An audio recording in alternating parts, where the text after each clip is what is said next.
Hello everybody and welcome to another Transformers third-party review. In today's video I'm taking a look at one of the biggest offerings from FansToys thus far. It is their Phoenix, aka Masterpiece Skyfire, aka Masterpiece Jetfire. Oh boy, this guy is not small. Now he will be coming packaged in his robot form, but the legs compress, so he is a little bit smaller. It's still a hefty box. The box is going to be around the same sort of size as what you got with Grinder, but when you extend his legs, he becomes a glorious Autobot giant. Now, before we get into the ins and outs of the figure, he does come with 3 accessories. He comes with his trusty massive great rifle, which is pretty true to the G1 animation. He also comes with an additional chest piece, so we can stick Autobot logo on here, and we can stick a Decepticon logo on the second piece. And he also comes with light piping for these eyes. I personally prefer these really electric blue eyes, but we can switch those out, and we have light piping coming through the back, and they're translucent blue, and we can have light piping come through those eyes. This guy is ruddy amazing. Now please bear in mind this is a pre-production sample. I managed to get hold of one. It cost me an arm and a leg, literally, but he looks fantastic, doesn't he? Probably the best figure FansToys have done to date, in my opinion.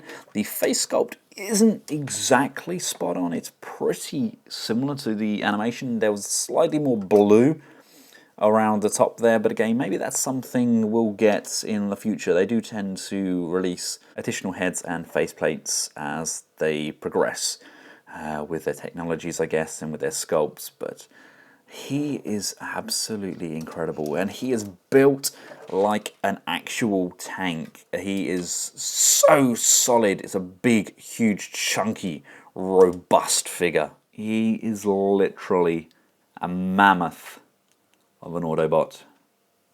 Such a bold venture from FansToys, and to be honest with you, we have been waiting for this figure for a very long time. Now, it's not until I got this guy in hand that I realised just how big he was, and it put the fear of God into me, because I can't wait for their Omega Supreme. And if Skyfire is this big, he is going to be massive. Now, this is not the first version of a Masterpiece Skyfire to hit our collection market. We of course got the controversial Dakar Toys Kronos, which in his own right was a pretty good representation of Skyfire. There's some nice moulding around the shoulders. It's got a pretty nice head sculpt on that, but he was let down big time by shoddy production quality and some rather odd engineering choices. And just look at the size difference. He is literally a huge centerpiece of anyone's Masterpiece collection. Taking a closer look at that face sculpt, I honestly feel this is one of the best sculpts FansToys have done to date. From the likes of their Sovereign, they just continue to get better and better, and they are by far one of the very best third-party companies on the market. If there's breakage or problems with figures, they generally replace them and put their hands up and admit the faults, which is fantastic. Now, you have to excuse the fact that mine's a little bit grubby. Like I say, this is a pre-production sample. He has been through the paces. He's actually taken 3 shelf dives in my household and survived every single one. My son insists on pulling things over in my house, and he knocked lamps over, he knocked lights over, and they all bundled into poor Phoenix here, but he rose from the ashes without a single scratch on him. Let's just quickly cover his articulation. He can look up. I mean, he's going to look up to Omega Supreme, that's about it. He can look down, very nice downward motion there, and we can obviously have that in the center. We get left and right. Unfortunately, there is no quizzical tilt going on there. The shoulders can come forwards on a lovely ratchet there. Up to the side, we get an upper bicep rotation. We get not one, but two bends at the elbow. Again, a very clean double jointed elbow section there. We get rotation on the wrist. We get pivot forwards and backwards on the wrist. We get not one, not two, but 3 points of articulation on each finger. And the same with the thumb. We get 1, 2, and 3. Which is probably the most articulated hand that FansToys have given us. Although officially there is no waist articulation, you can untab these hip skirt sections.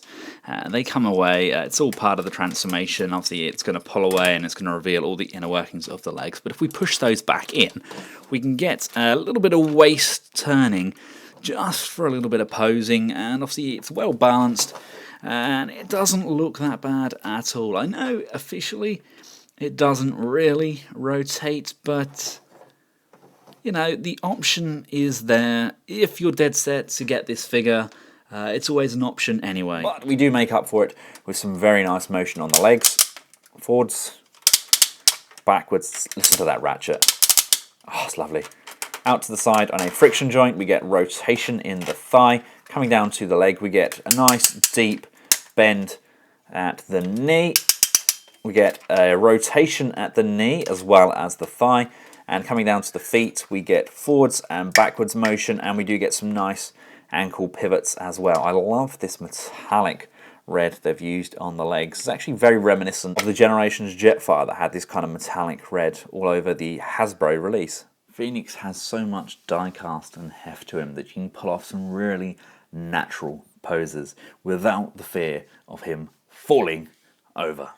Now, it's not just the size that Phoenix has going for him, it's his sheer heft. This guy is extremely heavy. I mean, you could bludgeon somebody to death with this guy. Weighing in at a whopping 1.375 kilograms. That's just over 3 pounds. Comparing that to Kronos, who's just over 1 kilo, which is 2.4 pounds. I think one of the biggest problems fans had with Kronos is the terrible QC. I mean, we got Pure getting a review sample and his was immaculate. It was fantastically done.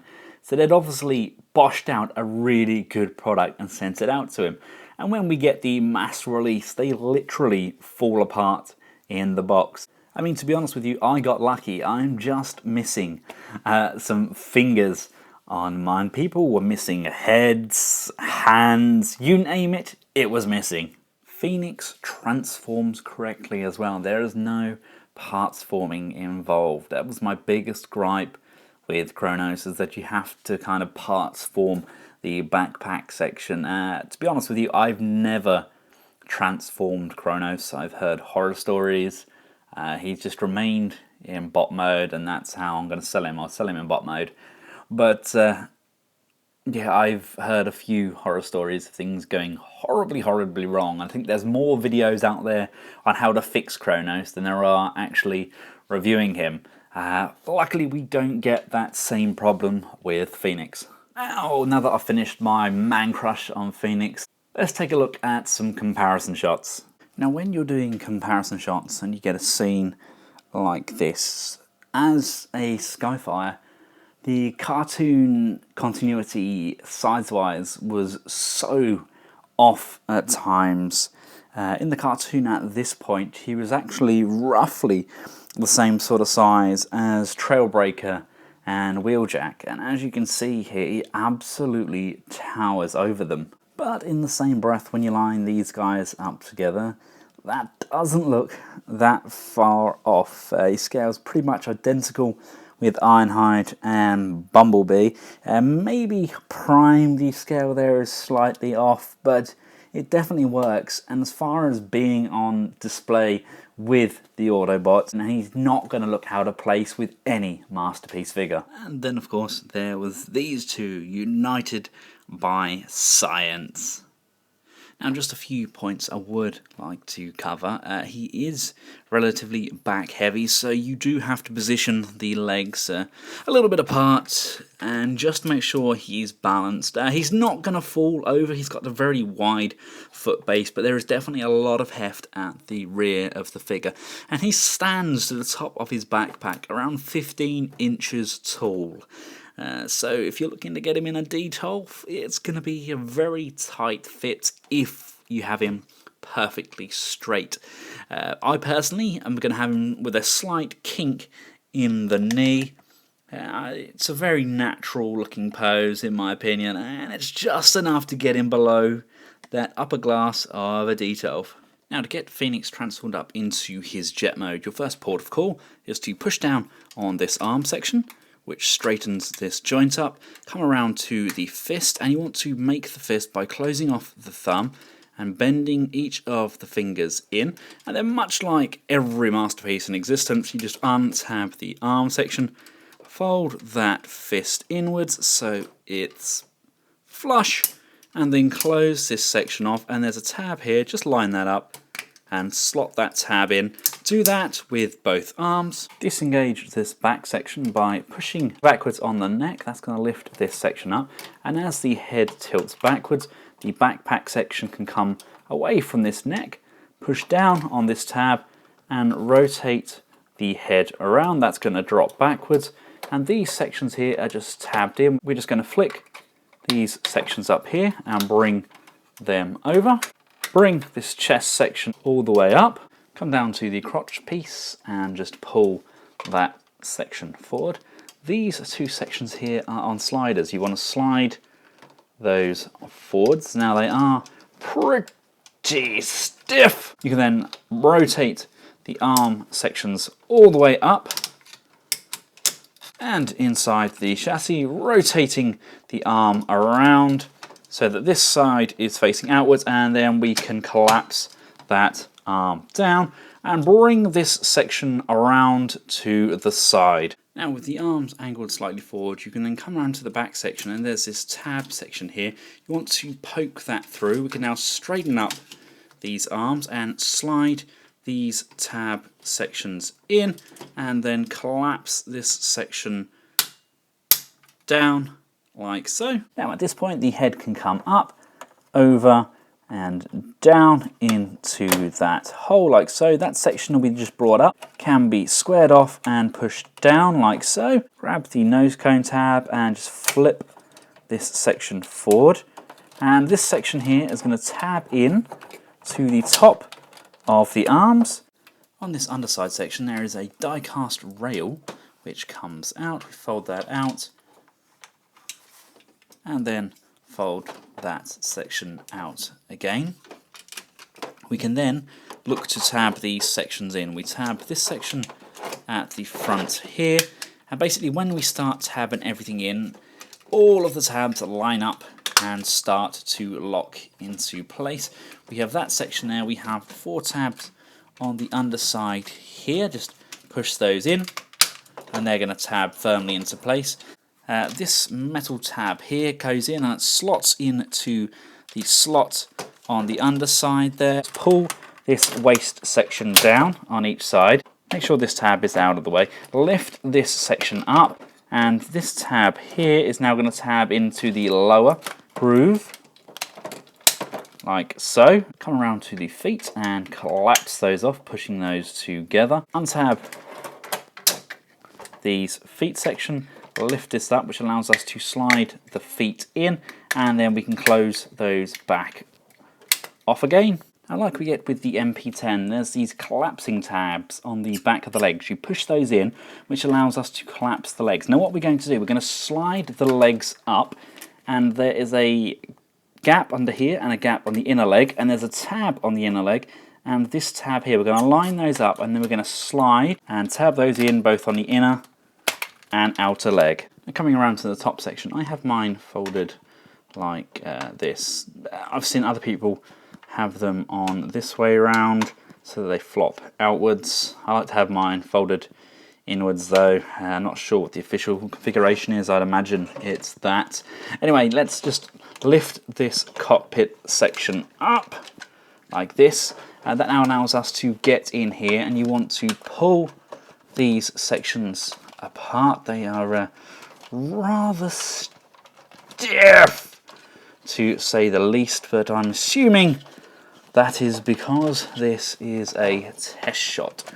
So let's pull those all the way apart. Let's just give it some girth, and then we can then just bring this section back down and push back inwards. Come to the jet thrusters, bring those out, lift those up, bring those down, and tab those back inwards. Very much like we got with the Masterpiece Starscream, only on a much larger scale. If we bring this backpack section down, there's these two securing tabs at the top. There's one on either side, so just push and secure that down. Open up the wing sections and just slide those in together. And again, like we get with the Masterpiece Seekers, you get these underarm sections here which we can fold outwards to give the wings just that little bit extra detailing. And let's just bring the wings to the rear like so. And there we have Skyfire in his jet mode. Now we do have some die-cast landing gear underneath, but I think the overall shape, size and feel of this guy is remarkable. Truly is my favourite FansToys piece to date. Now it's not without its faults. My legs don't tab in fully on the inside peg. I believe it's just because it's a test shot. One of my pegs seems to be a little bit shorter than the other, so it doesn't quite tab in. I've heard people complaining about the wings. They don't look correct. Maybe you can bring the wings slightly further forward. I like to have them back further. It's kind of got that Robotech kind of Macross look and feel to it. And as far as scale goes, this is a massive toy. I mean, how big is their Omega Supreme going to be? It's going to be enormous. And of course, as Sixo demonstrated in his pictorials, you can bring this tab section down here, and if you've got any of the world's smallest or like the Minicons, you can have those driving up inside him, and that's a really good scale. And here he is alongside Kronos. Yeah, I don't dare transform him. And here he is alongside Starscream. What a wonderful pairing. So there we have it, ladies and gentlemen, the latest offering from FansToys in the form of Phoenix. Yes, this is a pre-production sample, so things may well change, but having it in hand, it definitely feels like a final piece. It's a very good nod to the G1 animation. Yes, it's not exactly spot on. I wasn't a huge fan of the head sculpt. It could have been a little bit more G1 cartoon accurate just by adding a little bit more blue to the top of that helmet, but my gosh, they have done a sterling job, and this is by far my favourite figure FansToys have ever done. Thank you all for watching. I hope you found this video useful. If you have, feel free to give it a big thumbs up, share, and of course feel free to subscribe. Until next time, from myself and Phoenix, a goodbye.